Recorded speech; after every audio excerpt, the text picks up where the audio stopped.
So disinformation. The idea for disinformation is to replace the information known about you. Now, let's say the information over here, they know your name, your mobile number, or your job, your Facebook, whatever it may be. Now, it doesn't mean that stuff is actually up to date because they never confirm if you actually work at your job, okay? Don't necessarily confirm, that your Facebook contacts are current or anything of that nature. They just take that information, they shove it in your face, and they scare the shit out of you. So, what's the logical thing to do? You replace that information and you create disinformation. You create a fake website that has a profile for you, but your name is deviated. You create 8 coworkers, okay, all fake names, fake email addresses. You can put a fake spouse up there. It could be a trucking company, a pet store, whatever. It doesn't matter, okay?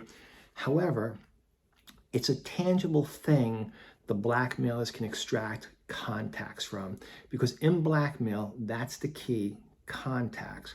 So if you have a fake business website with a profile for you and a profile for a spouse or girlfriend or boyfriend or whatever it may be, that's far more valuable to a blackmailer, because being exposed on like Facebook and social media, it's embarrassing, but it's not necessarily going to destroy your life. You get exposed to your job or your spouse, you could be in divorce court and unemployment line. And blackmailers recognize that. So that's a higher value to them.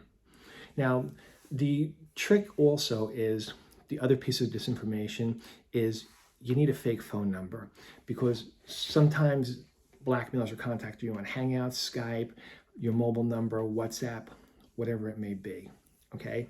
So what you need to do is download a fake app, like Text Me, Text Now. Just go to your mobile phone, bring up the app shop, and type in digital numbers, app numbers, whatever, and just download one. So that's going to be used to get them off your real information onto this other piece of information. Because if you don't cross them over and you don't get them off your mobile number, they're just going to keep coming back at you. Now remember, you can't necessarily block a blackmailer because they might expose you. So get them from here to there. The other thing too is a fake email address that they'll have forever.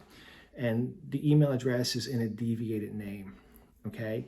And so what happens is, if they decide to email that email address in a couple of weeks or a couple of months, they're just going to get an auto reply. It says, hey, I'm out of the office. Please contact my spouse at such and such company, fake website, fake email address, deviated name, fake website, fake phone number, all that stuff. They get it back and it solidifies the disinformation. So you need 3 pieces of disinformation: fake website, fake phone number, fake email address. This protects your identity, because if you don't do any of this and you just decide to be lazy or you just can't man up and do it, they're just always going to know who you are. And in the best case, when this is over and done with, you want them to know you as Hank Hearn instead of Frank Ahern. It's difficult, it's not easy, but this is blackmail, and this is your life, and this is your livelihood, this is your marriage, your relationship. So you need to take the right steps, and this does work. So again, think about it from this perspective. They know this real information, you're going to create this fake information. And in that fake information, okay, is what's going to take over. They're going to stop harassing you about Facebook people, and they're going to start harassing you about your job, your boss, your coworkers are going to expose you there.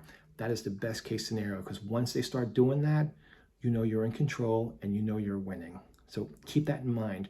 Don't be lazy. Do this. It works.